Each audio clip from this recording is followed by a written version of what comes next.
රසම රසට healthy විදිහට chicken එකක් හදමුද. විශේෂම දේ තමා මේකට මං තෙල් චුට්ටක්වත් දාන්නේ නැහැ. මුලින්ම ඔයාලා චිකන් ටික හොඳට හෝදලා පැත්තකින් තියාගන්න.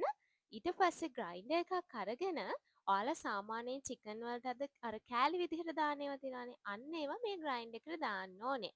රම්පේ වුණත් ඔයාලට ග්‍රයින්ඩර් එකටම දාන්න පුළුවන්. රම්පේ ගද්දී අනිවාර්යයෙන්ම අර මැද නාරිටිය අයින් කරලා ගන්න. මොකද මං අහලා තියෙනවා රම්පෙවල මේ මැද නාරටි තමයි විස රැඳෙන්නේ කියලා. ඉතින් රම්පේ සුදුලූණු ඉඟුරු අද මං දැම්මේ නැහැ. හැබැයි ඔයාලට ඉඟුරු දාන්න පුළුවන්.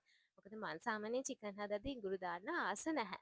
ඉතින් ඔයාලා පීසස් විදිහට දාන්න හැම දෙයක්ම මේකට දාන්න පුළුවන්. කරපිංචා සුදුලූණු සිනමන් ස්ටික් එක ඒ ඔක්කොම මේකට දාලා ඊට පස්සේ මේක පේස්ට් එකක් විදිහට හැදෙන්න ඔයාලා වතුර චුට්ටක් දාන්න ඕනේ. මම උළුහාලුත් මේකටම ඇඩ් කරගත්තා.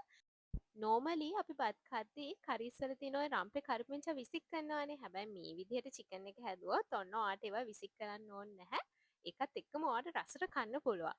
ඔන්න දැන් ග්‍රයින්ඩ් කරලා පේස්ට් එකක් විදිහට හැදිලා තියෙන්නේ. දැන් මෙන්න මේක ඔයාලා හොදලා තියාගත්ත චිකන් එකට දාගන්න ඕනේ. මේ ටික චිකන් එකට දාලා මේ පේස්ට් එකේ චිකන් ටික හොඳට මැරිනේට් වෙන්න විනාඩි 30ක් වගේ තියන්න. ඔයාට ඕන නම් මේක එළියෙන් තියන්නත් පුළුවන්. එහෙම නැත්නම් ෆ්‍රිජ් එකේ තියන්නත් පුළුවන්. හැබැයි ඔයාට එහෙම මැරිනේට් කර කර ඉන්න වෙලා නැත්තම් කිසිම ප්‍රශ්නයක් නැහැ. මේ වෙලාවම ඔයාට ඒක උයන්න ගන්නත් පුළුවන්. ලිපෙන් තිබ්බට පස්සේ තමා මම මේකට බැදපු මිරිස් කුඩු ටික දාන්නේ. ඊට පස්සේ ඔයා චිකන් එක හදද්දී ඔය දාන අනම්මනම් කුඩු ජාති ටික ඔක්කොම දාන්න පුළුවන්. කහ, ලුණු and specially ගම්මිරිස්. ගම්මිරිස් අනිවාර්යයෙන්ම දාන්න. මොකද ගම්මිරිස් දැම්මහම චිකන් එක මාර රසට එනවා. සැර උරත් හරිම රස සැරක් තමයි එන්නේ. ඒත් එක්කම මං චිකන් එකට චූටි ගොරක කෑල්ලකුත් දානවා. ලොකු කෑලි දාන්න යන්න එපා. මොකද නැත්තම් චිකන් කරි එක ඇඹුල් වෙන්න පුළුවන්. ඔන්න ස්පෙෂල් නෝට් එකක් තියෙනවා. මං තාම බැදපු තුන පහ දැම්මේ නැහැ. මං කියන්නම්කෝ මං බැදපු තුන පහ දාන්නේ කොයි වෙලාවෙද කියලා. ඒව දාන්නේ පස්සේ හොඳද? මං දැනට මේ දාපු ටික දාලා මේක චුට්ටක් තැම්බෙන්න වහලා තියනවා.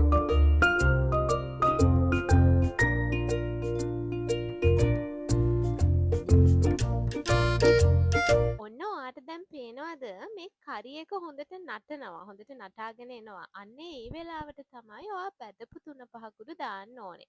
මම නම් දාන්නේ ගෙදර හදපු බැදපු තුන පහකුඩු. අපේ අම්මා තමයි මේක හදන්නේ. ඉතින් මේක මාර සුවඳයි. ගෙදර හදන හින්දා මේක හරිම රසයි. අවශ්‍ය ප්‍රමාණයට ඔයා ගන්න චිකන් ප්‍රමාණය බලලා තුන පහ කුඩු ටික ඔයාට මේකට ඇඩ් කරගන්න පුළුවන්. ඉතින් ඒ ටික හොඳට මික්ස් කරලා මං ආයේ මේක හොඳට තැම්බෙන්න තියනවා. මේ විදිහට හදලා බලන්න චිකන් එක මාර රසයි. විශේෂයෙන්ම මේ චිකන් කරි එක මාරම රසයි. මොකද අපි අර දාපු හැම දෙයක්ම අපි හොඳට ග්‍රයින්ඩ් කරලා පේස්ට් එකක් විදිහට දාලා තියෙන්නේ. ඒක නිසා මේ කරි එක මාරම රසයි. පාන් කන්නේම සුපර්.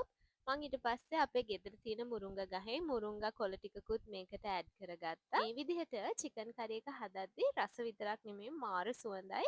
සහ ඔයා චිකන් එකට සේර එහෙම එකතු කරගන්නවා නම් අර ග්‍රයින්ඩ් කරන වෙලාවම සේර ටිකත් එකතු කරගන්න පුළුවන්.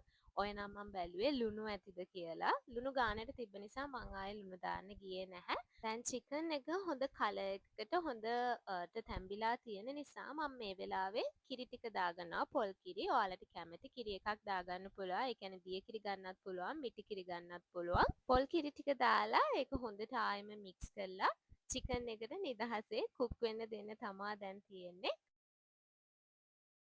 ටඩා! ඔන්න මං හදපු රසම රස සැරම සැර චිකන් කරි එක ඔයාලට පේනවත් ඇති කරිගෙන් හොඳට දුම් දාලා මේ වෙලාවේ මාර සුවඳයි. අනිත් දේ තමා මම මේකට තෙල් චුට්ටක්වත් දැම්මේ නැහැ. හෙල්දි විදිහට තමා මම මේ චිකන් කරි එක හැදුවේ. එහෙනම් ඔයාලත් අනිවාර්යයෙන්ම හදලා බලන්න. Thank you for watching. Bye bye.